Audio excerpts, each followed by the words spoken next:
శ్రీ పరమాత్మనే నమః.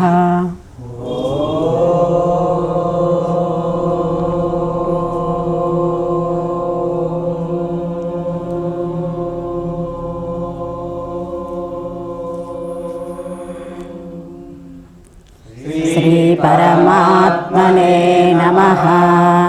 నారాయణం నమస్కృత్యం నరం చైవ నరోత్తమం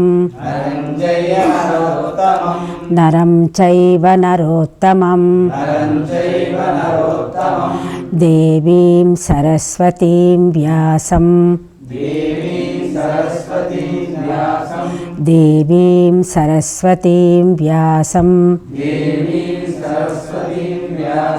తతో జయముదీరయేత్.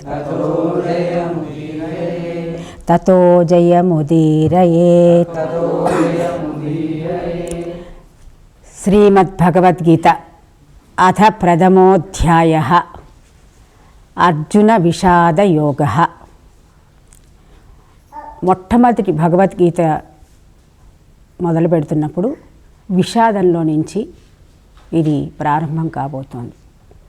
సామాన్యంగా ప్రతి మానవుడు ఏమనుకుంటాడంటే తనకి కష్టం సంభవించినప్పుడు ఏదో నష్టం జరగబోతున్నది అని. కానీ భగవద్గీత ఏం చెప్తోంది అంటే ఆ కష్టము ఒక యోగప్రదమైనటువంటి జీవితాన్ని, అద్భుతమైనటువంటి పరమాత్మ సందర్శనానికి నాందిగా రూపొందుతుందన్న విషయాన్ని గుర్తుపెట్టుకున్నట్టయితే ఏ మానవుడు తనకు కలిగినటువంటి కష్టాన్ని అది కష్టం కింద భావించడానికి వీల్లేదు. అది కేవలము తన కర్మ పరిపక్వత చెంది ఒక అద్భుతమైన మార్గంలోకి వెళ్ళటానికి ఒక ప్రథమ సోపానమని గుర్తించినప్పుడు మనము కష్టము అనేది యాక్చువల్గా ఈ సంసారంలో కష్టం అనేది లేదని గ్రహించుకోవచ్చు. అదే భగవద్గీత అంతా మనకి ఉద్బోధిస్తున్నటువంటి పరమమైన సత్యం. ఇకపోతే ఇందాక ఆచార్య దేవులు చెప్పినట్లుగా ఇదంతా కూడా యోగశాస్త్రము, బ్రహ్మ విద్యకి సంబంధించినటువంటి యోగశాస్త్రము, అన్ని ఉపనిషత్తుల యొక్క సారాంశము. యోగశాస్త్రము ఉపనిషత్తుల యొక్క సారాంశము. తర్వాత యోగము అనేటటువంటిది ప్రతి మనిషి చేయవలసినటువంటి విషయం. ఈ యోగం మనం దేంతో చేస్తాం? మనకి ఉన్నటువంటి ఈ శరీరంతో, ఈ మనసుతోటి, మనసుని శరీరాన్ని నియంత్రించి చేసేటటువంటిదే, నియంత్రించి లేకపోతే ఒక క్రమబద్ధంగా నడిపి చేసేటటువంటిది ఈ యోగ శాస్త్రం అని అనపడుతోంది. కాబట్టి ఒక చిన్న విషయం శ్రోతలందరూ గుర్తుపెట్టుకోవాల్సింది ఏంటంటే ఈ ప్రతి మంత్రము లేక ప్రతి శ్లోకము, భగవద్గీతలో చెప్పినటువంటి ప్రతి మంత్రము, శ్లోకము మన శరీరానికి అన్వయించుకుంటూ మొట్టమొదటగా స్థూల రూపంలో ఒక కథ రూపేణా ఇది జరుగుతూ ఉంటుంది. భగవద్గీత అంతా ఒక కథ. ఎలాగా అర్జునుడికి కృష్ణుడికి జరిగినటువంటి సంవాద రూపము, దానికి వెనకాల ఉన్నటువంటి భారతం అనేటటువంటి మహావేదం, పంచమ వేదము అనేటటువంటి ఒక కథ రూపేణా ఇది జరుగుతూ ఉంటుంది. కానీ ఈ కథ అంతా కూడా మనిషి యొక్క శరీరానికి, మనిషి తనలో తాను అంతర్యుద్ధం చేసుకుంటున్నటువంటి విషయానికి సంబంధించినటువంటిది. కాబట్టి సాధకులందరూ కూడా దీనిని ఒక గీతగా పారాయణ చేస్తూనే అది శరీరానికి ఏ విధంగా అన్వయింపబడుతున్నది అని సూక్ష్మ దృష్టితో సునిశితంగా పరిశీలించుకుంటూ ముందుకు వెళ్ళాలని మా ప్రార్థన. అయితే వీలైనప్పుడల్లా కూడా మేము కూడా అది శరీరానికి ఎట్లా అన్వయింపబడుతుందని అనే విషయం చెప్తూనే ఉంటాం. కానీ ఇది ప్రతిదీ కూడా అసలు ఈ యోగ మార్గంలో సాధన లేని వారికి ఒక కథ రూపేణా చెప్తేనే అది అతుకుతుంది. కానీ యోగ రూపేణా చెప్పినప్పుడు అది అంత బాగా అతకదు. కాబట్టి కథ రూపేణా అప్పుడప్పుడు చిన్నగా యోగ విషయాలు కూడా ఇందులో చెప్పడం జరుగుతుంది. అయితే సాధకులు ఇది విని కేవలం కథ కాదు, ఇది నా శరీరానికి ఎలా అన్వయింపబడుతుంది అని మేము పరిశోధన చేసుకుంటూ ఉన్నప్పుడు ఆ పరమాత్ముడే మనకి ఈ మంత్రాలలో ఉన్నటువంటి అద్భుతమైనటువంటి విషయాలని గోచరింపచేస్తాడు. సో ఇప్పుడు మనం దీని యొక్క పారాయణకి ఉద్యుక్తులవుదాం. अथ प्रथमोऽध्यायः अर्जुनविषादयोगः। धृतराष्ट्र उवाच धर्मक्षेत्रे कुरुक्षेत्रे समवेतायुयुत्सवः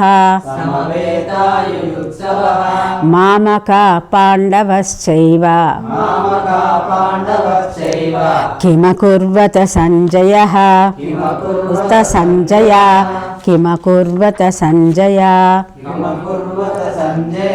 सञ्जय उवाच दृष्ट्वा तु पाण्डवानीकं व्यूढं दुर्योधनस्तथा आचार्यमुपसंगम्य राजा वचनमब्रवीत्। धृतराष्ट्र उवाच धर्मक्षेत्रे कुरुक्षेत्रे समवेतायुयुत्सवः मामका पाण्डवश्चैव किमकुर्वत सञ्जय सञ्जय उवाच दृष्ट्वा तु पाण्डवानीकं व्यूढं दुर्योधनस्तथा आचार्यमुपसंगम्य राजा वचनमब्रवीत्। धृतराष्ट्र उवाच धर्मक्षेत्रे कुरुक्षेत्रे समवेतायुयुत्सवः मामका पाण्डवश्चैव किमकुर्वत सञ्जय सञ्जय उवाच दृष्ट्वा तु पाण्डवानीकं व्यूढं दुर्योधनस्तथा आचार्यमुपसंगम्य राजा वचनमब्रवीत्।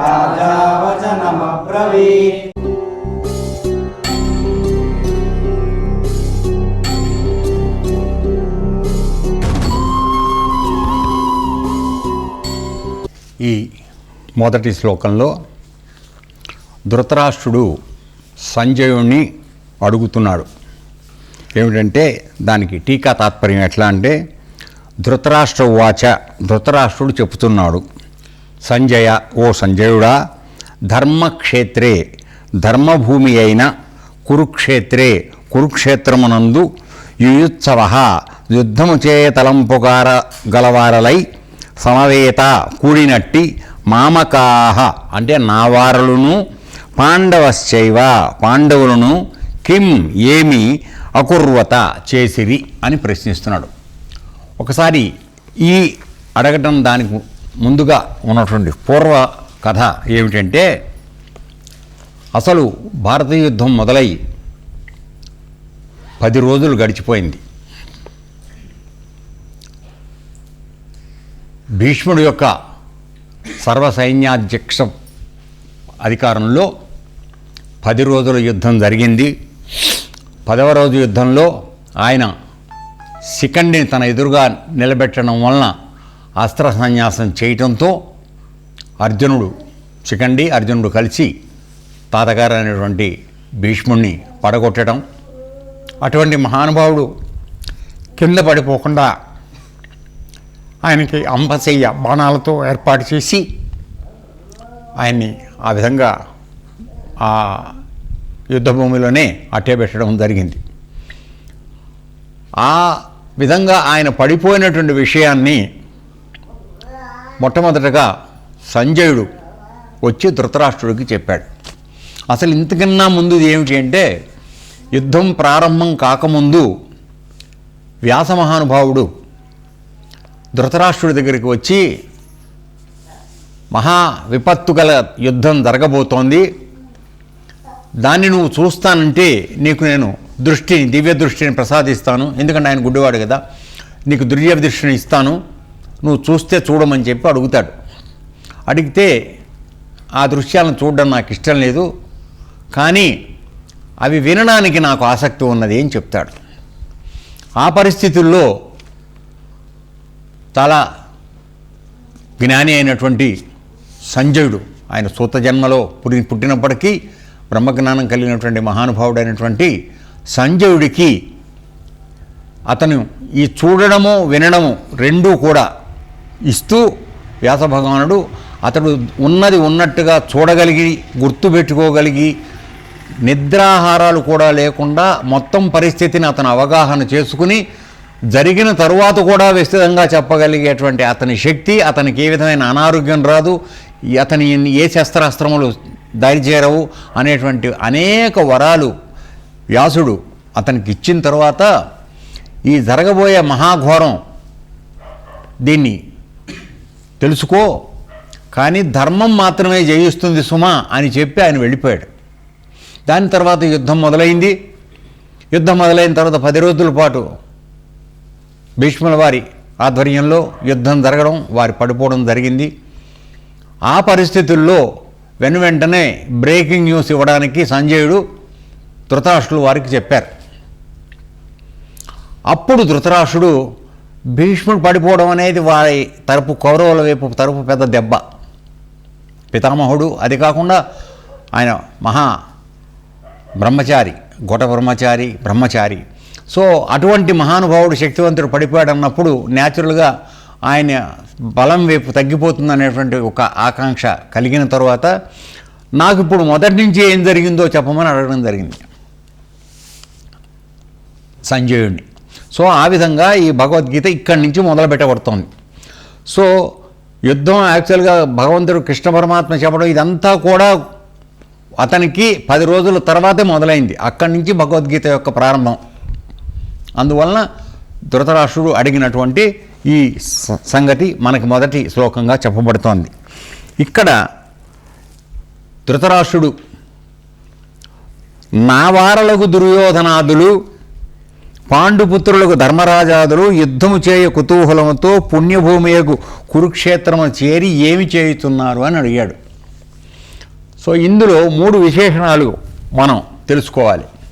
ఒకటి, ధృతరాష్ట్రుడు ఆయన గుడ్డివాడు, కానీ ఆ నామము వేదవ్యాసుడు ధృతరాష్ట్రుడికి ఆ నామాన్ని చెప్పడంలోనే అంతరార్థం చాలా గొప్పగా ఉంది. ఏమిటంటే రాష్ట్రము అనగా రాజ్యము లేక నీ శరీరము, 2 విధాలుగా అర్థం చేసుకోవచ్చు. దాని యందు ఆసక్తి కలిగిన వాడు ధృతరాష్ట్రుడు. సో ఆ రాజ్యాకాంక్ష, తను గుడ్డివాడు, రాజ్యాధికారం చేయగలిగిన అర్హత లేనివాడు అయినప్పటికీ అతనికి రాజ్యం అనుకో విపరీతమైనటువంటి ఆకాంక్ష. అందువలన తెలిసి కూడా తనయులు తప్పు చేస్తున్నప్పటికీ దాన్ని పూర్తిగా నిరోధించలేని అసహాయ స్థితిలో ఆయన ఉండిపోవడం జరిగింది. అది ఈ యుద్ధానికి కారణమైంది. సో ఇప్పుడు అది ఆ రాష్ట్రం అనే దాన్ని మన శరీరంగా మనం భావించుకుంటే, ఇంతకంటే అమ్మగారు చెప్పినప్పుడు ఈ మహాభారతం, ఈ భగవద్గీతలో చెప్తున్నదంతా కూడా శరీరానికి అన్వయం చేసుకుని దీన్ని క్షేత్రము అనుకునేటట్లయితే లేక రాష్ట్రము అనుకునేటట్లయితే దీనిలో ఉన్నటువంటి 2 భాగాలు ఏవైతే ఉన్నాయో 2 భాగముల యొక్క కలయిక శరీరం.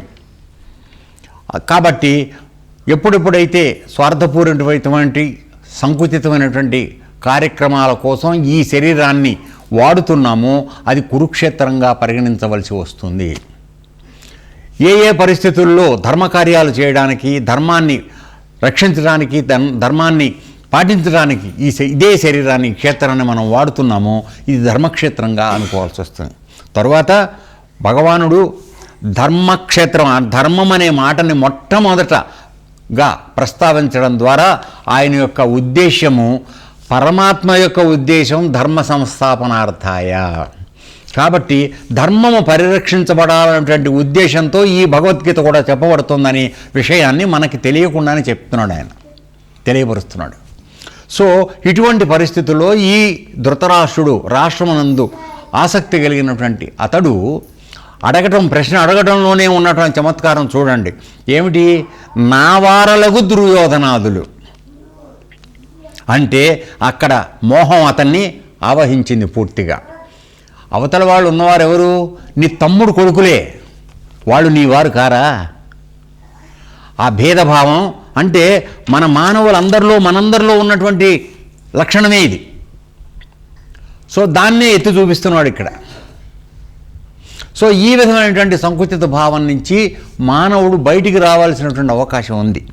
అప్పుడు కేవలం తన యొక్క కుటుంబము, తన యొక్క సొంత విషయాల కోసం వాడుకుంటున్నటువంటి ఇదే శరీరాన్ని నీవు పరమాత్మ పరంగా ఉత్తమమైనటువంటి ధర్మమైన కార్యాలకు వినియోగించుకునే అవకాశం ఉందో అనేది ఇందులో అనుచ్యుతంగా లోపల అంతరార్థంగా మనకి చెప్తున్నటువంటి విషయం మనం గ్రహించుకోవాల్సి ఉంటుంది. సో ఈ విధంగా అడగటంలో ఏమిటి జరుగుతోందంటే అతని యొక్క ధృతరాష్ట్రుడి యొక్క మోహ ఆవేశంలో తన యొక్క కొడుకులు తర్వాత పాండవాదులైనటువంటి ధర్మరాజు లాంటి వాళ్ళు ఈ యుద్ధం చేసే కుతూహలంతో ఏం చేస్తున్నారు అని అడుగుతున్నాడు. సో ఇలా అడగటం వలన ఏమిటంటే ధృతరాష్ట్రుడికి ఉన్నటువంటి పక్షపాతి బుద్ధి ఈ ప్రశ్నలోనే మనకు ద్యోతకం అవుతోంది. అదొకటి. తర్వాత ఈ విధంగా అడిగినటువంటి ధృతరాష్ట్రుడికి జరిగినటువంటి కథని మొత్తం ఒక రన్నింగ్ కామెంటరీ లాగా చెబుతూ చేస్తున్నటువంటి సంజయుడు చివరికి వచ్చేటప్పటికీ ఒక ఉదాత్తమైనటువంటి సమాధానం ఇస్తున్నాడు. ఎక్కడ కృష్ణుడు, ఎక్కడ అర్జునుడు, దండుధారి అయిన అర్జునుడు ఉంటారో అక్కడ ధర్మం జయిస్తుంది అని. అక్కడ ఎత్తినటువంటి ధర్మం అనే మాట ఈ విధంగా ధర్మం నిలబడుతుంది అనేటువంటి తన సమాధానంతో ముగింపు జరగడం జరిగింది. సో ఈ విధంగా ఇక్కడ మనం ఆలోచించేటట్లయితే ధృతరాష్ట్రుడు అన్నటువంటి వాడు ఎవరు అంటే మనమే. ఎంతకాలం అయితే మనం ఈ శరీరము నా వాళ్ళు అనేటువంటి ఆలోచనతో మనం మనుగడని సాగిస్తున్నామో మనం అందరం కూడా ధృతరాష్ట్రం. ఎందుకంటే నిజమైనటువంటి ధర్మాన్ని మనం తెలుసుకోలేక పరమాత్మ యొక్క ప్రతినిధులుగా మన యొక్క నిజతత్వాన్ని తెలుసుకోకుండా ఉంటున్నాము. మనందరం ధృతరాష్ట్రులాగా అంధులమే అవుతున్నాము. ఈ అంతరార్థం కూడా గోచరిస్తుంది. ఈ విధంగా అది తెలుసుకునేటట్లయితే తర్వాత ఇప్పుడు ధృతరాష్ట్రుడి యొక్క ప్రశ్నకి సమాధానంగా సంజయుడు చెప్తున్నాడు. ఏమనంటే ముందు టీకా చూద్దాం. సంజయవాచ, సంజయుడు చెప్తున్నాడు. తదా అప్పుడు రాజగు దుర్యోధనుడు వ్యూహములుగా అమర్చబడి ఉన్న పాండవానీకం పాండవ సేనను దృష్ట్వాతు అనగా చూచిన పిమ్మట ఆచార్యం ద్రోణాచార్యుని ఉపసంగమ్య సమీపించి వచనం ముందు చెప్పబో వాక్యమును అబ్రవీత్ పలిగెను.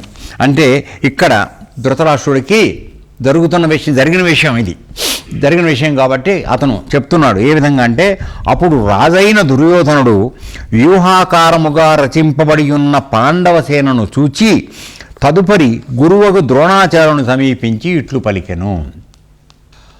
అంటే ఇక్కడ ఏమిటి?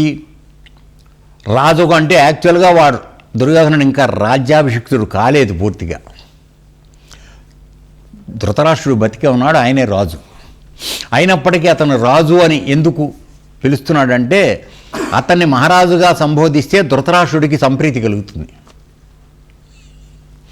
వీడు కేవలం ఒక భృత్యుడు మాత్రమే. చూడండి, వ్యాధవ్యాసుడి చేత ఎంత గొప్ప శక్తి అతనికి ఇవ్వబడినా తన యొక్క నిజస్థితి ఏమిటో అతను మర్చిపోలా. అంటే మనం కూడా ఎంత పైకి వస్తున్నప్పటికీ వినయం అనేది మన దగ్గర నుంచి దాటిపోకూడదు. అందుకని అతను కర్తవ్య బద్ధుడై వాడిని మహారాజాను సంబోధించి తన యొక్క నిజమైన మహారాజు ధృతరాష్ట్రుడికి సంప్రీతి కలిగించడం కోసం మహారాజు అయినటువంటి వాడు ద్రోణాచార్యుడి దగ్గరికి వెళ్ళాడు అని చెప్తున్నాడు. మరి అప్పుడు సైన్యాధిపత్యం ద్రోణాచార్యుడు వహిస్తున్నాడు. మరి రాజుగా అయిన వాడు సైన్యాధ్యక్షుడి దగ్గరికి వెళ్ళడం ఏమిటి అనేటువంటి సంఖ్య మనందరికీ కలిగే అవకాశం ఉంది. దీనికి సమాధానంగా ఏం చెప్పుకోవాలంటే ద్రోణాచార్యుడికి 2-3 విధములైనటువంటి గౌరవాదవారాలు ఉన్నాయి. ఏమిటి? ఒకటి, మొట్టమొదటగా ఆయన వీళ్ళకి గురువు. అస్త్రశస్త్ర విద్యలు వీళ్ళందరికీ, పాండవులకి కౌరవులకి అందరికీ కలిపి నేర్పాడు. ఆయన ద్రుపదరాజు దగ్గర అవమానం పొంది తిరిగి వస్తున్నప్పుడు, పాండవులందరూ కౌరవులు ఆడుకుంటున్నప్పుడు యాదాలాపంగా వాళ్ళు కొట్టిన బంతి ఒక బావిలో పడిపోతే దాన్ని తీసుకోవటం రాక వాళ్ళు తికమక పడుతున్న సమయంలో, వీళ్ళందరూ పిల్లలుగా ఉండగా పడుతున్న సమయంలో ద్రోణాచార్యుడు అటువైపు నుంచి వెళ్తూ బాణాలను వేసి ఒక బాణానికి అంటుకున్నట్టు చేసి ఆ బంతిని తీసి వాళ్ళకి ఇచ్చాడు. ఆ విషయాన్ని తెలుసుకున్న తర్వాత భీష్మాచార్యుడు వీళ్ళకి రాజగురువుగా శస్త్రవిద్యలు నేర్పడానికి ఈయన తగినవాడు అని చెప్పి ఆయన్ని తీసుకొచ్చి సమాదరంతో ఆయన్ని ఈ గురువుగా ఇక్కడ పెట్టడం జరిగింది. అటువంటి మహానుభావుడు ద్రోణాచార్యుడు. కాబట్టి ఈయన రాజు పోస్టులో అనుకున్నా ఉన్నా ఏం చేసినా కూడా గురువు పట్ల విధేయత అత్యంత ఆవశ్యకం. తర్వాత ఆయన బ్రాహ్మణుడు. రెండోది చాలా పెద్దవాడు, వయసులో అన్నిటికన్నా వయోవృద్ధుడు. సో ఇన్ని కారణాల దృష్ట్యా ఆయన్ని రమ్మని పిలవడం సభ్యతా సంస్కారం కాదు. కాబట్టి దుర్యోధనుడు కూడా ఆ పాటి తెలివితేటలు శక్తి ఉన్నటువంటి వాడు కాబట్టి తనే స్వయంగా నడిచి వెళ్ళి ఆచార్యుడి దగ్గరికి వెళ్ళి సమీపించి ఇట్లా మాట్లాడుతున్నాడని చెప్పాడు.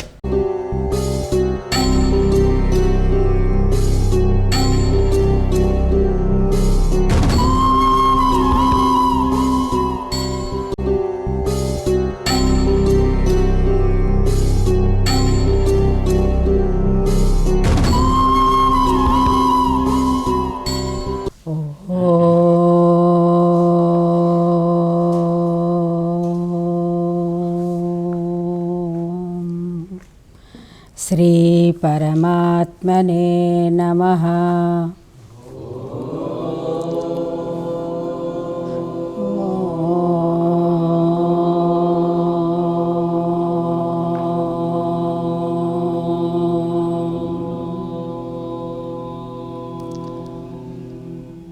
శ్రీ పరమాత్మనే నమః. అథ ప్రథమోऽధ్యాయः. అర్జున విషాదయోగః. ధృతరాష్ట్ర ఉవాచ ధర్మక్షేత్రే కురుక్షేత్రే సమవేతాయుయుత్సవః మామకా పాండవశ్చైవ కిమకుర్వత సంజయ. సంజయ ఉవాచ దృష్ట్వా తు పాండవానీకం వ్యూఢం దుర్యోధనస్తథా ఆచార్యముపసంగమ్య రాజా వచనమబ్రవీత్. పశ్యైతాం పాండుపుత్రాణం ఆచార్యమహతీం చ మూం వ్యూఢాం ద్రుపదపుత్రేణ తవ శిష్యేణ ధీమతా. అత్ర శూరా మహేశ్వాస భీమార్జున సమాయుధి యుయుధానో విరాటశ్చ ద్రుపదశ్చ మహారథః దృష్టకేతుశ్చేకితానః కాశీరాజశ్చ వీర్యవాన్ పురుజిత్ కుంతిభోజశ్చ శైబ్యశ్చ నరపుంగవః యుధామన్యుశ్చ విక్రాంత ఉత్తమౌజాశ్చ వీర్యవాన్ సౌభద్రో ద్రౌపదేయాశ్చ సర్వ ఏవ మహారథా. పశ్యైతాం పాండుపుత్రాణం ఆచార్యమహతీం చ మూం వ్యూఢాం ద్రుపదపుత్రేణ తవ శిష్యేణ ధీమతా అత్ర శూరా మహేశ్వాస భీమార్జున సమాయుధి యుయుధానో విరాటశ్చ ద్రుపదశ్చ మహారథః దృష్టకేతుశ్చేకితానః కాచీరాజశ్చ వీర్యవాన్ పురుజిత్ కుంతిభోజశ్చ శైభ్యశ్చ నరపుంగవః యుధామన్యుశ్చ విక్రాంత ఉత్తమౌజాశ్చ వీర్యవాన్ సౌభద్రో ద్రౌపదేయాశ్చ సర్వ ఏవ మహారథా పశ్యైతాం పాండుపుత్రాణం ఆచార్యమహతీం చ మూం వ్యూఢాం ద్రుపదపుత్రేణ తవ శిష్యేణ ధీమతా అత్ర శూరా మహేశ్వాస భీమార్జున సమాయుధి యుయుధానో విరాటశ్చ ద్రుపదశ్చ మహారథః దృష్టకేతుశ్చేకితానః కాశీరాజశ్చ వీర్యవాన్ పురుజిత్ కుంతిభోజశ్చ శైభ్యశ్చ నరపుంగవః యుధామన్యుశ్చ విక్రాంత ఉత్తమౌజాశ్చ వీర్యవాన్ సౌభద్రో ద్రౌపదేయాశ్చ సర్వ ఏవ మహారథా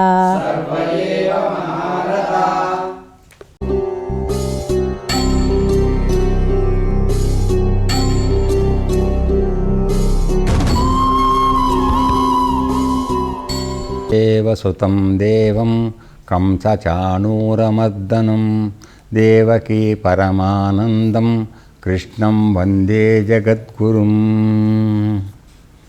మొదటి 2 శ్లోకాలని మనం చూడడం కూడా జరిగింది. నేను చూసినటువంటి ఆ 2 శ్లోకాల్లో విశేషణం ఏమిటంటే,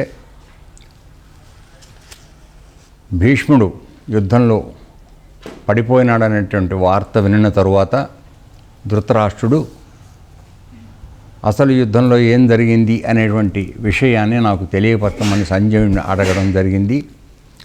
అందులో నా కొడుకులు పాండురాజు పుత్రులు యుద్ధం చేయాలంటే ఆసక్తి కలిగి అక్కడ ఏం చేస్తున్నారు అనేటువంటి విషయాన్ని ఆయన అడగడం, దాని ద్వారా కొడుకుల పట్ల ఆయనకున్నట్టు వ్యామోహము, తర్వాత రాష్ట్రం పట్ల ఆయనకున్నటువంటి అభిమానం, ఈ 2 విషయాలను కూడా మనం చూడడం జరిగింది. తర్వాత సంజయుడు చెప్పడం మొదలుపెట్టి, ఈ దుర్యోధనుడు తన గురువు అయినటువంటి ద్రోణాచార్యుల వారి వద్దకి నడచి వెళ్ళి ఈ విధంగా చెప్తున్నాడు అని సంజయుడు చెప్పడం మొదలుపెట్టాడు. అంతవరకు చూసాం. సో అతను ఆ విధంగా మహారాజు అయినటువంటి దుర్యోధనుడు అని అక్కడ సంబోధించడంలో ధృతరాష్ట్రుడు మహారాజుగా ఉన్నప్పటికీ రాజ్య కార్యాలన్నీ దుర్యోధనుడు నిర్వహించడం వలన అతన్ని మహారాజు అని సంబోధించడము, ఆ విధంగా ధృతరాష్ట్రుడికి ప్రీతి కలిగేటట్టుగా వాళ్ళ యొక్క సేవకుడు అయినటువంటి సంజయుడు అలా పలికి ఉండొచ్చు అని చెప్పి అన్న విషయాన్ని కూడా నిన్న మనం చూడడం జరిగింది. తర్వాత ఈరోజు చూసేటువంటి సంజయుడు ఏ విధంగా ఏం చెప్తున్నాడో, దుర్యోధనుడు ఏ విధంగా మాట్లాడుతున్నాడో ద్రోణాచార్యుడితో ఇప్పుడు మనం చూడడం జరుగుతోంది. ఇవాళ మొట్టమొదటిగా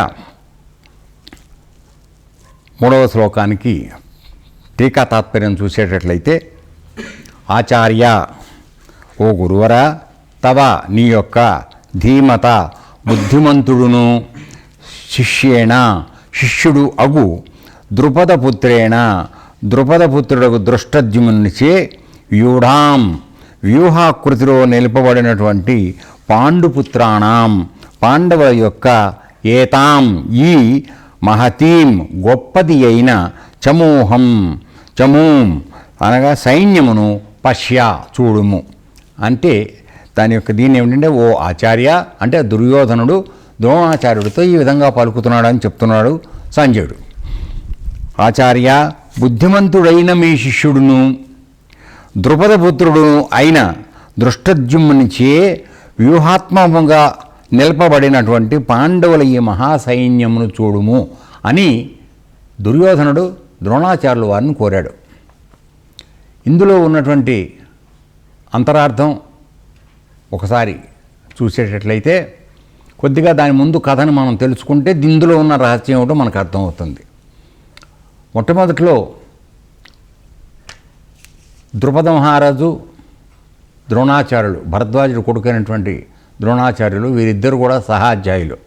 ఇద్దరు కలిసి చదువుకున్నారు గురుకులంలో. తరువాత ద్రుపదుడు రాజు అయ్యాడు.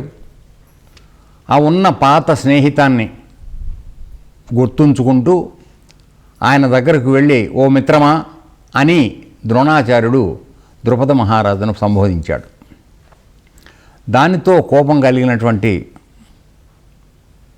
ద్రుపద మహారాజు, నీవు పేద బ్రాహ్మడివి, నేను మహారాజుని, మనిద్దరి మధ్య స్నేహం ఎట్లా పొత్తు కుదురుతుంది, నీ స్థాయి మర్చిపోయి మాట్లాడుతున్నావని సభాముఖంగా అతన్ని అవమానించడం జరిగింది. ఏమీ సమాధానం చెప్పలేని స్థితిలో ద్రోణాచార్యుడు తిరిగి వెళ్ళిపోయాడు.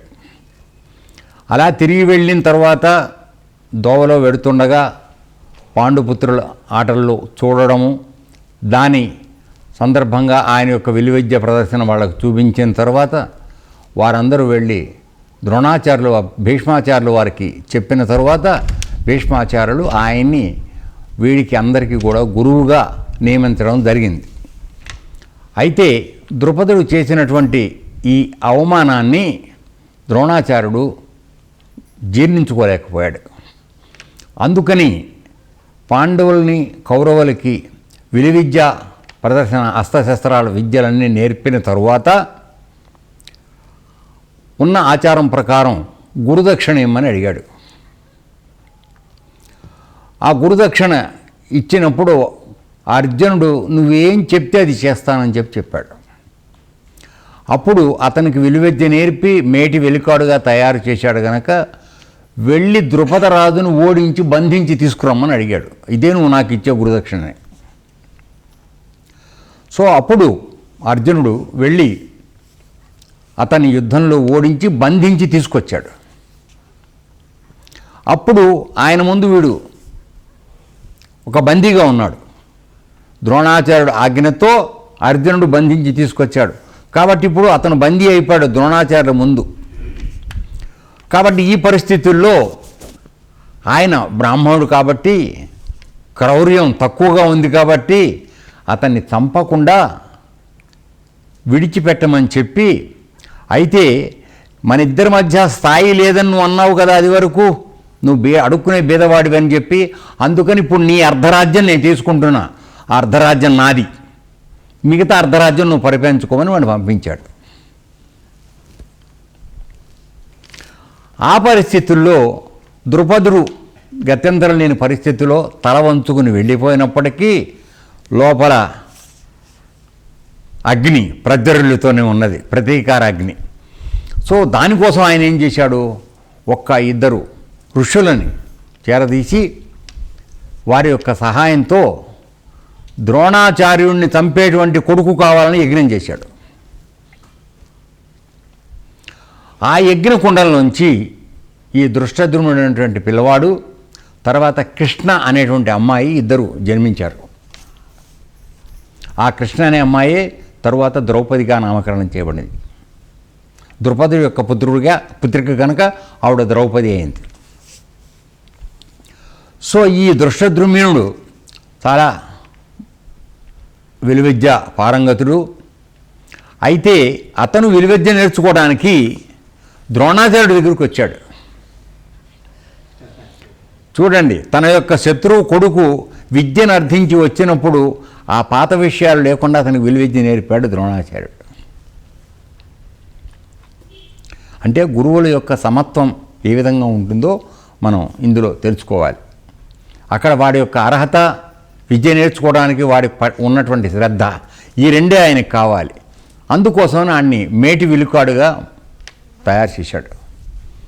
సో ఈ విధంగా అయిన తర్వాత ఇప్పుడు అతను దృష్టద్యుమ్నుడు పాండవుల తరఫున సర్వసైన్యాధిపతి. సో అతను వజ్ర స్వరూపం అనేటువంటి ఈ సైన్యాన్ని ఏర్పాటు చేయడం జరిగింది. అది చూస్తే దాదాపుగా భయం కలిగేటట్టుగా ఉంది. నిజానికి మాట్లాడితే కౌరవుల వైపు ఉన్నటువంటి సైన్యం 11 అక్షౌహిణులు. దాని లెక్క వేరే ఉంది తర్వాత, అంటే కొన్ని లక్షల్లో తేలుతుంది అది. వీళ్ళ వైపు ఉన్నది కేవలం 7 అక్షౌహిణులు మాత్రమే. అయినప్పటికీ దృష్టద్యుమ్నుడు తనకున్నటువంటి అపార కౌశలంతో ఆ సైన్యాన్ని అత్యంత భయోత్పాతం కలిగించేటువంటి విధంగా ఏర్పరిచాడు. ఆ వ్యూహాన్ని పెట్టాడు. అక్కడ సైన్యాన్ని ఆ విధంగా అమర్చాడు. అది చూసిన తర్వాత కించెత్తు భయం దుర్యోధనుడికి కలిగింది. అందువలన మొట్టమొదటిగా గురువు అయినటువంటి ద్రోణాచార్యుడి దగ్గరికి వెళ్ళాడు. ఎందుకు వెళ్ళాడు అంటే రహస్యం, ద్రోణాచార్యుల్లో ఉన్నటువంటి నిర్లిప్తంగా ఉన్నటువంటి పగని లేవదీయాలి. ఆ పగని, ఆ పొగ లేపాలి. దానికోసమని ఏ విధంగా చేస్తున్నాడు? ఆచార్య, బుద్ధిమంతుడైన మీ శిష్యుడును, అంటే వాడు మళ్ళీ వెధవ అంటే వాడికి చెప్పిన వాడు ఈయన తక్కువ చేసినట్టు అవుతుంది. శిష్యుడిని వెధవ అన్నాం అనుకో, గురుగాడు ఆటోమేటిక్గా వెధవ అయిపోతాడు. ఎందుకంటే అట్లాంటి ఎదవకి చదువు చెప్పాడు కనుక. అందుకని శిష్యుని గొప్పవాడనే అనాలి. అప్పుడు గురువుగారి గొప్పతనం కాపాడబడుతుంది. సో ఆ విధంగా బుద్ధిమంతుడైన మీ శిష్యుడును ద్రుపదపుత్రుడును. ఈ ద్రుపదపుత్రుడిని గుర్తు చేయడం వలన అర్థం ఏమిటి? ద్రోణాచార్యుడు వాని ద్రుపదుడి దగ్గర పొందిన అవమానాన్ని వీడు మళ్ళీ గుర్తు చేయడం చేసి, అయిన దృష్టద్యుమ్నుడు వ్యూహాత్మకముగా నిలపబడిన పాండవులు ఈ మహాసైన్యమును చూడుము అంటున్నాడు. నీ దగ్గర 11 అక్షౌహిణుల సోహం ఉంటే అక్కడ 7 అక్షౌహిణుల సైన్యాన్నే నువ్వు మహాసైన్యాన్ని చూడు అనడంలో ఉద్దేశం ఏంటంటే కించిత్తు భయం అతనిలో పురికొల్పుతోంది. అందుకని మొట్టమొదట భీష్ముడు అక్కడ ఉన్నాడు, కానీ ఎందుకు ఇతని దగ్గరకు వచ్చి చెప్తున్నాడు? ఒకటి, వాళ్ళ ఆచార్యుడు పెద్దవాడు గురువు, తర్వాత ద్రుపదుడితో వైరం ఉంది, ద్రుపదుడు కొడుకు అక్కడ చేశాడు.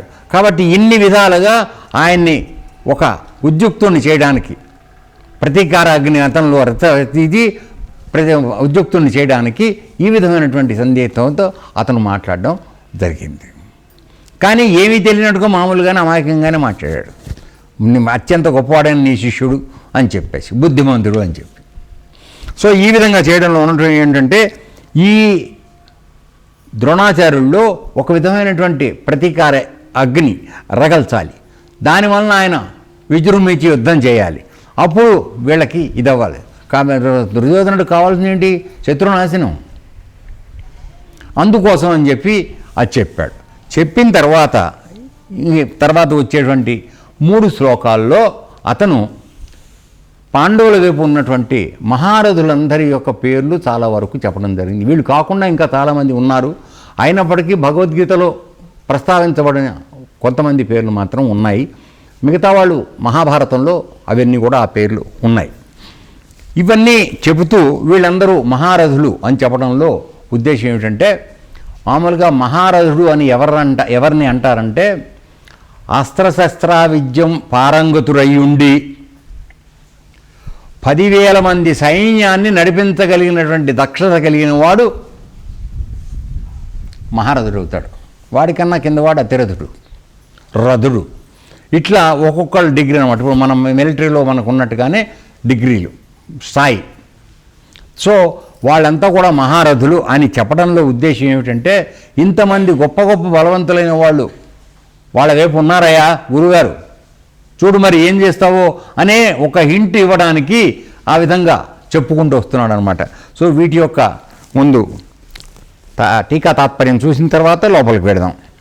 అత్తర ఈ సేనయందు మహేశ్వాసాహ గొప్ప ధనస్థులు గలవారును చ మరియు యుధి యుద్ధమునందు భీమార్జున సమాహ అంటే భీమార్జునులతో సమానులైన వాళ్ళును సూరాహ సూర్యుడును అగు యుయుధాన చ సాత్యకి సాత్యకి యొక్క రెండో పేరు యుయుధానుడు విరాట చ విరాటుడును మహారథ మహారథుడుగు ద్రుపదుడును దృష్టకేతు చ దృష్టకేతుడును చేకితాన చ చేకితానుడు అనేవాడును వీర్యవాన్ పరాక్రమశాలియగు కాశీరాజ కాశీరాజు పురుజిత్ కుంతిభోజ అంటే పురుజిత్తు కుంతిభోజుడును నరపుంగవ మానవులలో శ్రేష్ఠుడైన శైబ్యుడనేవాడును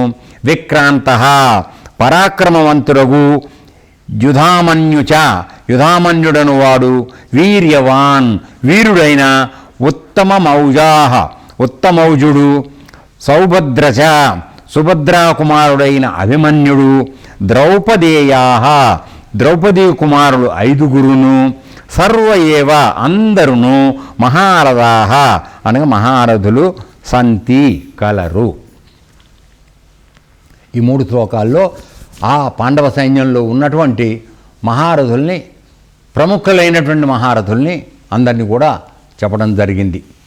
అయితే వీళ్ళందరూ ఎవరు అనేటువంటి సందేహం మనకు కొద్దిగా కలిగే అవకాశం ఉంది. కాబట్టి ఈ అవకాశాన్ని సద్వినియోగం చేసుకుని ఒక్కొక్కడి గురించి సంక్షిప్తంగా మనం తెలుసుకోవటానికి ప్రయత్నం చేద్దాం. ఇక్కడ వీళ్ళందరూ కూడా భీమార్జున సమాన స్థాయి కలిగిన వాళ్ళు అని చెప్పడంలో భీమార్జునులు ఎదురులేని వీరులనే విషయాన్ని చెబుతూ వాళ్ళతో సమానమైనటువంటి పోరాట పటిమ కలిగిన వాళ్ళు వీళ్ళు సుమా అని కూడా చెప్పడం జరుగుతోంది. తర్వాత ఇక్కడ మొట్టమొదటి చెప్తున్నటువంటిది ఈ మహారథుల్లో యుయుధానుడు, అతని యొక్క అసలు పేరు సాత్యకి. ఇతడు ఎవరంటే మన యాదవ వీరుడు,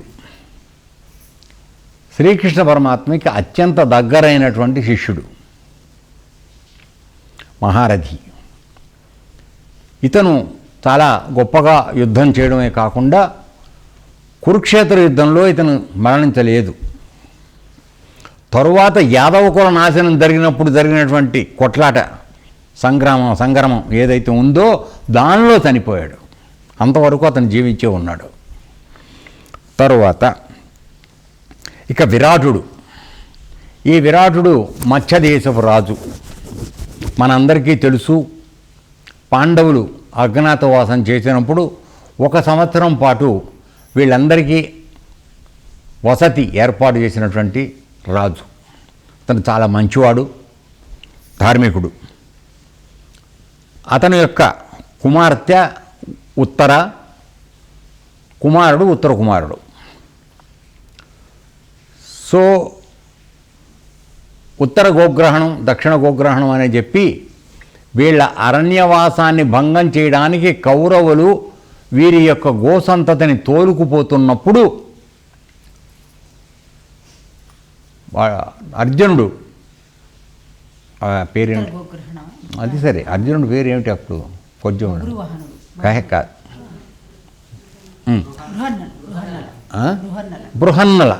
బృహన్నల వేషంలో ఉన్నటువంటి అర్జునుడు ఆ రోజు వెళ్ళి ఉత్తర కుమారుణ్ణి రథసారథిగా పెట్టుకుని ఆ రోజు యుద్ధంలో వీళ్ళందరినీ మూర్ఛ పోగొట్టి గోగణాలన్నింటినీ వెనక్కి తీసుకురావడం జరిగింది. సో అయితే ఈ ఉత్తరకి బృహన్నలుగా ఉన్నప్పుడు ఈయన నాట్యాన్ని నేర్పడం జరిగింది అర్జునుడు. తరువాత ఆ పిల్ల యొక్క మంచితనాన్ని గుర్తించి తన కుమారుడైనటువంటి అభిమన్యుడికిచ్చి వివాహం చేశాడు. వారికి పుట్టినటువంటి సంతానమే పరీక్షిత్ మహారాజు. సరే, తర్వాత వెళ్దాం దాంట్లోకి. సో ఈ విరాటుడు ఈ మహాయుద్ధంలోనే అతని కుమారులతో సహా జరిగిపోవటం జరిగింది. తర్వాత ద్రుపదుడు కథ మనం ఇంతకుముందే చూసాం. పాంచాల దేశానికి రాజు, ద్రోణాచార్యుడు యొక్క సహాధ్యాయి. ఆయన అవమానించాడు, ఇదంతా జరిగింది. అయితే ఇతను గెలవడం కోసం అని చెప్పి ద్రోణాచార్యుని మీద పగ తీర్చుకోవడానికి అతను యజ్ఞం చేసినప్పుడు అక్కడ ఇద్దరు, దృష్టద్యుమ్నుడు తర్వాత మన కృష్ణ అనేటువంటి అమ్మాయి, వాళ్ళు ఇద్దరు ఆ యజ్ఞకుండం నుంచి ఉద్భవించారు. సో ఈ ద్రుపద మహారాజు కూడా వీరుడు, మహారథి. ఈయన ద్రోణుడి చేత నిహతుడయ్యాడు. అంటే ద్రోణుడి చేత చంపబడ్డాడు యుద్ధంలో. పాండవుల వైపు వచ్చాడు కదా, పాండవుల వైపు యుద్ధం చేస్తున్నప్పుడు ద్రోణుడి చేత చంపబడ్డాడు. ఆ విధంగా ద్రోణుడు ఆయన యొక్క ప్రతీకారాన్ని అతని మీద తీర్చుకోవడాన్ని అనుకోవచ్చు. తర్వాత దృష్టకేతువు, ఇతడు చేది దేశాధిపతి అయినటువంటి శిశుపాలుడు యొక్క కొడుకు. శిశుపాలుడు ఎవరి చేతిలో జరిగిపోయాడు? కృష్ణ పరమాత్మ చేతిలో జరిగిపోయాడు. సో ఇతను కూడా ద్రోణుడి చేతే సంహరింపబడ్డాడు. తర్వాత చేకితానుడు, ఇతను ఒక యాదవుడు, మహారథి, యోధుడు. పాండవులకు ఉన్నటువంటి 7 అక్షోహిణీల సైన్యాల్లో ఒక అక్షోహిణికి సేనాధిపతి ఇతను. దుర్యోధనుడి చేతుల్లో ఇతను మరణం పొందడం జరిగింది. తర్వాత కాశీరాజు, కాశీ రాజ్యాధిపతి. ఇతను గొప్ప వీరుడు, మహారథి. ఈయన కర్ణపర్వంలో జరిగిపోయినట్టుగా చెప్పబడుతోంది. ఈయన యొక్క పేరు 2-3 చోట్ల 2-3 రకాలుగా చెప్పడం వలన నిజమైనటువంటి పేరు ఏమిటనేది తెలియడం లేదు. దాదాపుగా ఈయన కర్ణుడి చేతిలో జరిగిపోయి ఉండొచ్చు. తర్వాత పురుజిత్తు, కుంతీభోజుడు, వీళ్ళిద్దరూ కూడా పాండవుల యొక్క తల్లి అయినటువంటి కుంతీదేవి యొక్క సోదరులు. సో అంటే వీళ్ళకి మేనమావులు అన్నమాట పాండవులకి. సో వీళ్ళు మహారణంలో ద్రోణాచార్యుడి చేత చంపబడ్డారు. సైభ్యుడు అనే ఆయన అతి బలశాలి, వీరుడు. ఈయన నరపుంగవుడు, నరుల్లో చాలా శ్రేష్టమైనటువంటి వాడు పేరు కాంచిన వాడు. ఈయన ధర్మరాజుకి కూతురునిచ్చినటువంటి మామగారు. అంటే కేవలం ద్రౌపది కాకుండా వాళ్ళకి కొంతమందికి విడిగా భార్యలు ఉన్నారు. సో ఆ విధంగా ఇది. తర్వాత ఈయన ద్రోణాచార్య చేత వీళ్ళిద్దరు చంపబడ్డారు. తర్వాత సైభ్యుడు, చెప్పాను కదా మామగారు, ధర్మరాజు మామగారు, ఈయన కూడా చనిపోయాడు. తర్వాత యుధామన్యుడు, ఉత్తమౌజుడు అనేవాళ్ళు పాంచాల దేశ రాజకుమారులు. వీళ్ళిద్దరూ కూడా అర్జునుడు యుద్ధం చేసేప్పుడు ఆయన యొక్క రథంకి అటుపక్కన ఇటుపక్కన రక్షణగా ఉండేవాళ్ళు. ఎందుకని అర్జునుడి ప్రాణం ఏమాత్రం పక్క నుంచి కానీ దెబ్బలు తగిలి ఇదే పోకూడదు, అందుకని కాపాడుకుంటూ ఉండేవాళ్ళు. ఇప్పుడు కనుక మన పెద్ద పెద్ద నాయకులు వచ్చినప్పుడు సెక్యూరిటీ వాళ్ళు అటు ఇటు ఉంటూ ఉంటారు చూసారా, ఆ విధంగా బాడీగార్డ్స్, ఆ విధంగా వీళ్ళు ఉండేవారన్నమాట. తర్వాత అశ్వత్థామ చేత వీళ్ళిద్దరు కూడా అర్ధరాత్రి వేళ చంపబడ్డారు. ఇక అభిమన్యుడు ఎవరు? అభిమన్యుడు శ్రీకృష్ణ భగవాన్ యొక్క సోదరైనటువంటి సుభద్ర, అర్జునులకి కలిగినటువంటి సంతానం. ఇతడు తల్లి గర్భంలో ఉండగానే అర్జునుడి చేత చక్రవ్యూహం లేక పద్మవ్యూహంలో లోపలికి ప్రవేశించేటి నిర్గమనాన్ని గురించి చెబుతున్నప్పుడు గర్భవతి అయినటువంటి సుభద్ర నిద్రపోతున్నప్పుడు కడుపు లోపల ఉన్నటువంటి అభిమన్యుడు విన్నాడు. వాడు మూకొట్టాడు. అయితే ఆ స్థితిలో ఆ చక్రవ్యూహాన్ని లోపలికి ప్రవేశించడము, నిర్గమనం, ప్రవేశం రెండూ కనుక తెలిసేటట్లయితే అభిమన్యుడిని చంపగలిగిన వాళ్ళు అక్కడ ఎవరూ లేరు. మళ్ళీ కృష్ణ పరమాత్మ ఇంకో జన్మెత్తాల్సి వస్తుంది. అట్టి పరిస్థితుల్లో అతడు అర్జునుడు చెప్తూ ఉండగా ఆమె నిద్రపోతున్నప్పటికీ అదే సమయానికి అంటే లోపలికి వెళ్ళే మార్గం చెప్పేంత వరకు ఊరుకుని ఆ సమయంలో వచ్చి అర్జునుడిని లేపి తీసుకెళ్ళిపోతాడు బయటికి. మనం బయటికి వెళ్దాం రా, ఆవిడ నిద్రపోతాం, ఇంకేం చెప్తావు రమ్మని. ఆ విధంగా అభిమన్యుడికి లోపల ప్రవేశం మాత్రమే తెలుసు కానీ బయటికి రావడం తెలియదు. సో ఈ విధంగా ఒకసారి ఈ యుద్ధం చేసేటప్పుడు ద్రోణాచార్యుడి దీంట్లో జరుగుతున్నప్పుడు ఒకరోజు ఈ చక్రవ్యూహం పన్నారు కౌరవులు. పన్నేటప్పటికీ అర్జునుడు వేరే చోట యుద్ధం చేస్తున్నాడు. ఈ భీమ, అర్జున, ధర్మరాజు వీళ్ళు ఆ చక్ర వ్యూహంలోకి లోపలికి ఎంటర్ కాకలిపోయారు. అంటే సైన్యం బయట నుంచి నిలబడిపోతుంది, లోపలికి వెళ్ళి యుద్ధం చేసి చంపడానికి అవకాశం లేకుండా అయిపోయారు, అశక్తులు అయిపోయారు. ఆ పరిస్థితుల్లో అభిమన్యుడు తల్లి గర్భంలోనే విన్న యొక్క జ్ఞానంతో ఈ చక్ర వ్యూహాన్ని భేదించుకుని లోపలికి వెళ్ళాడు. అదే చక్రవ్యూహం అని కూడా అంటారు, రెండు ఒకటే. సో వెళ్ళేటప్పటికి తర్వాత వాళ్ళు మూసేశారు, మిగతా వాళ్ళు ఎంటర్ కాలేకపోయారు. ధర్మరాజు, భీముడు ఎవరు లోపలికి రాలేకపోయాడు, వీడు ఒక్కడి ఏకాకి అయిపోయాడు. అయినప్పటికీ వీరోచితంగా పోరాడుతూ ఎంతోమందిని చంపేస్తున్నాడు లోపల. ఇక వీడిని చంపక తప్పదు అనే పరిస్థితి వచ్చినప్పుడు 6 కలిసి, ఎవరెవరు వాళ్ళు? ద్రోణుడు, కృపాచార్యుడు, కర్ణుడు, అశ్వత్థామ, బృహద్వల్లుడు, కృతవర్మ అనేటువంటి ఈ 6 కలిసి ఒక్కమ్మడిగా వాడి మీద దండయాత్ర చేశారు. 6 అన్యాయంగా. మామూలుగా యుద్ధం చేసేప్పుడు నువ్వు బాణం వేస్తే నేను బాణం వేస్తే ఎదుర్కోవాలా. అటువంటిది 6 కలిసి అతన్ని ఎదుర్కొని అతన్ని గాయపరిచారు. ఆ తర్వాత దుశ్శాసనుడు కొడుకు గదతో తల మీద కొట్టినప్పుడు జరిగిపోయాడు అభిమన్యుడు. అప్పుడు జరిగినటువంటి ఒక సంఘటన ఏమిటంటే, ఇది ఊరికే సందర్భం వచ్చింది కనుక చెప్తున్నాను. అప్పుడు పడిపోయి దాహంగా ఉందని నీరిమ్మని అడిగాడు. అడిగితే కర్ణుడు తన పక్కన ఉన్నటువంటి నీటిని కూడా ఇవ్వలేదు. అంటే అక్కడ యుద్ధం చేసావు, శత్రుత్వం వేరు, మానవత్వం లేకుండా పోయింది. సో ఈ పరిస్థితుల్లో అదే సిచ్యువేషన్ కర్ణుడికి వచ్చింది. ఏమైంది? వాడు పొందినటువంటి శాపాల ఫలితంగా యుద్ధం చేస్తున్నప్పుడు యుధ రథచక్రం కిందకి దిగిపోయింది. అతను దాన్ని పైకెత్తుకోవడానికి ప్రయత్నం చేస్తున్నాడు. శల్యుడు అది నా పని కాదు, నేను చేయను అన్నాడు. రథచక్రం పైకెత్తడానికి రమ్మన్న సాయం చేయరా అంటే అది నా పని కాదు, నువ్వు చూసుకోమన్నాడు. సో వాడు తిప్పలు పడుతుండగా బాణాలు వేశారు. ఇది అన్యాయం, నేను యుద్ధం చేయట్లేదు, పక్కన నేను చేస్తున్నప్పుడు మీరు అన్యాయం చేశారు అని చెప్పి వీడు కర్ణుడు నిందారోపణ చేస్తే ఆ రోజున సమాధానం చెప్పబడుతుంది. ఏమనంటే, నీవు అన్యాయంగా వాడిని పడగొట్టింది కాక కనీసం దాహానికి నీరు అడిగితే కూడా నీ పక్కన ఉండగా ఇవ్వలేదు. నువ్వు చేసిన పాపం కన్నా ఇది పాపం కాదు, బాణాలు వేయమన్నాడు కృష్ణుడు. ఆ విధంగా అంటే నువ్వు చేసిన ఇక్కడ మనందుకు ఎందుకు చెప్పుకుంటున్నాం ఇప్పుడు దీన్నంటే, మనం చేసినటువంటి పాపం పని యొక్క ఫలితం మనం అనుభవించక తప్పదు. ఇది గుర్తు చేసుకోవడానికే, అంతేగాని ఇప్పుడు ఆ కథ వలన మనం ఏదో చేద్దామని కాదు. మన అందరి విషయంలో కూడా ఇది జరుగుతుంది. కావున మనం ఒకరిని తేలిగ్గా మోసం పుచ్చాము, మనం గెలవగలిగాము అని ఎక్కువగా సంతోషించబడాల్సినటువంటి అవసరం లేదు. దాని యొక్క ఫలితం ఒకనొక రోజు వడ్డీతో సహా మనం అనుభవించాల్సి వస్తుంది. కాకపోతే అది ఈ జన్మలోనే అనుభవిస్తామా లేక వచ్చే జన్మలో అనుభవిస్తామా అనేది కాలం నిర్ణయం చేస్తుంది. ఫలితం మాత్రం పొందాల్సిందే. సో అక్కడ కర్ణుడు చేసినటువంటి పాపం మహాపాపం అది.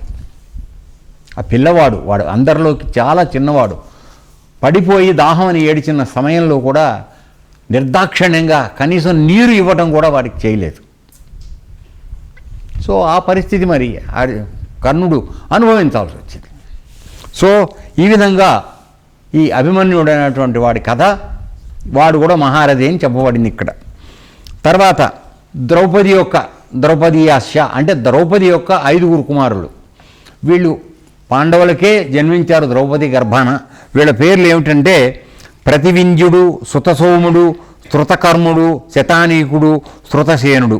ఈ 5 వీళ్ళు వరుసగా ధర్మరాజు దగ్గర నుంచి అందరికీ పుట్టినటువంటి పిల్లలు. వీళ్ళు ఉపపాండవులనే పేరుతో గుర్తింపబడ్డారు. అశ్వత్థామ వాళ్ళ తన తండ్రి చనిపోయిన తర్వాత, ద్రోణాచార్యుడు జరిగిపోయిన తర్వాత పాండవుల్ని చంపాలనేటువంటి ఉద్దేశంతో అర్ధరాత్రి వేళ వాళ్ళు పడుకున్నటువంటి గుడారాలకు వచ్చి వాళ్లే పాండవులు అనుకుని ఉప పాండవుల 5గురిని నరికేసి వెళ్ళిపోయాడు. సరే, అది తెలిసిన తర్వాత మరోరోజు సూర్యాస్తమయం లోపు నేను చంపుతానని అర్జునుడు ప్రతిజ్ఞ చేయడం, సూర్యుడు చక్రం అడ్డం వేయడం, ఇవన్నీ తర్వాత వేరే విషయం. ఇప్పుడు మనకు కావాల్సింది ద్రౌపది యొక్క 5గురు పుత్రులు ఎవరనేటువంటి విషయం మనకు కావాల్సి వచ్చింది. సో ఈ విధంగా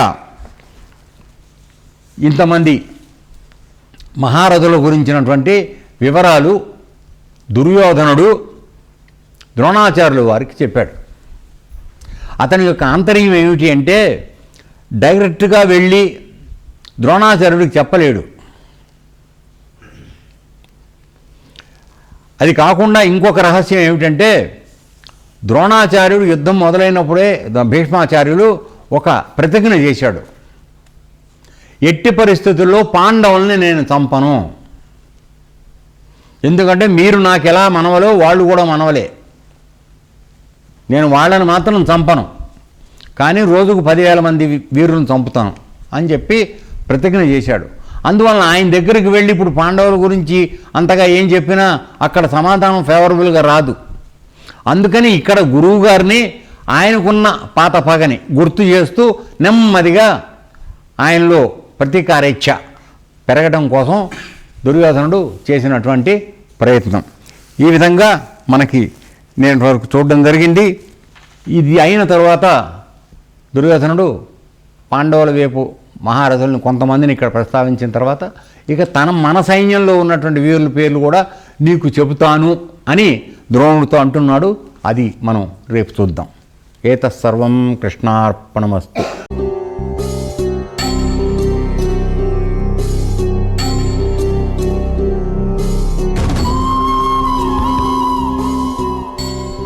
భగవద్గీత ప్రారంభించినప్పుడు ప్రేక్షకులకి ఒక విషయం విన్నవించడం జరిగింది.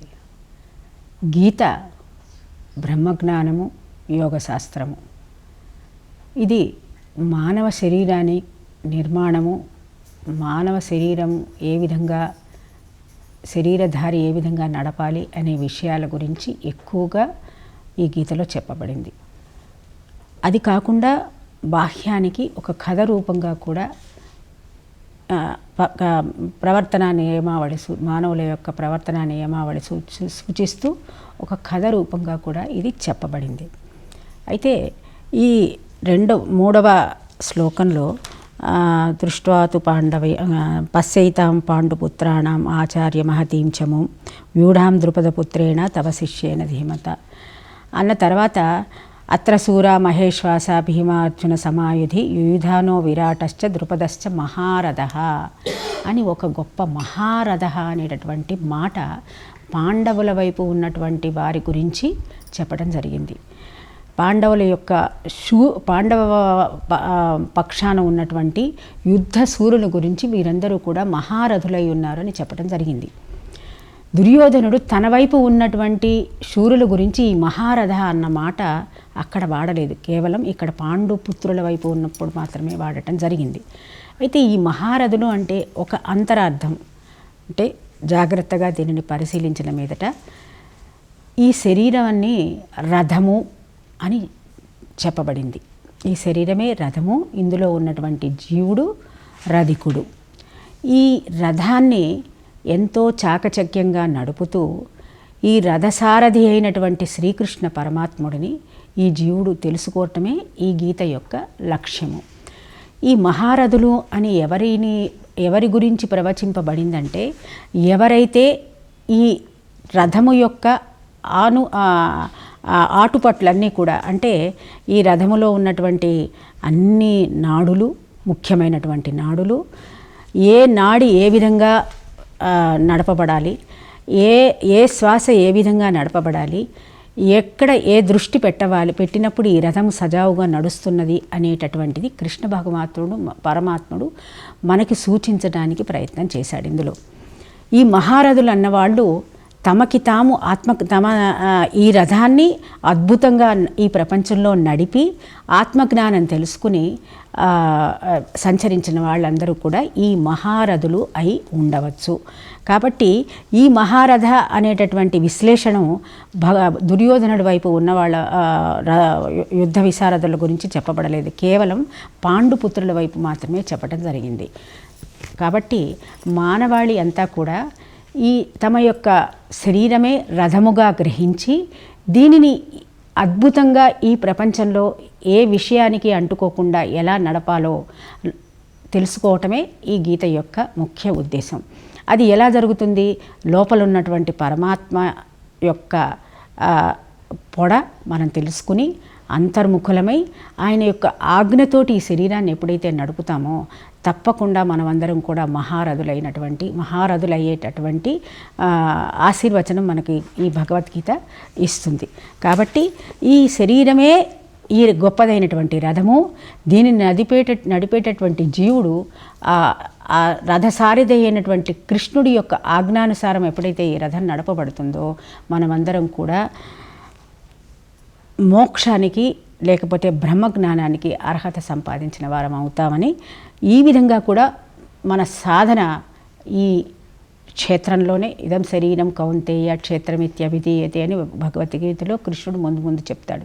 ఈ శరీరమే ఈ రథము, ఈ శరీరమే ఒక క్షేత్రము. కాబట్టి మన యొక్క సాధన ఈ శరీరంతో కూడుకుని ఉన్నది. బ్రహ్మజ్ఞానం తెలుసుకోవటానికి, ఆ గీతాసారం తెలుసుకోవటానికి ఈ శరీరమే ధ్యేయ వస్తువుగా మనం ఉపయోగించాల్సి ఉంటుందని సాధకులకి ఒక చిన్న సూచన చేస్తూ ఇది ముందరికి వెళ్తాం. తర్వాత ఈ రోజుకి ఇది పరిసమాప్తి చేయటం జరుగుతుంది. ఓం తత్సదితి. శ్రీమద్భగవద్గీతాసు ఉపనిషత్సు బ్రహ్మ విద్యాయాం యోగశాస్త్రే శ్రీకృష్ణార్జున సంవాదే అర్జున విషాద యోగో నామ ప్రథమోధ్యాయః. ఓం శాంతి శాంతి శాంతిః.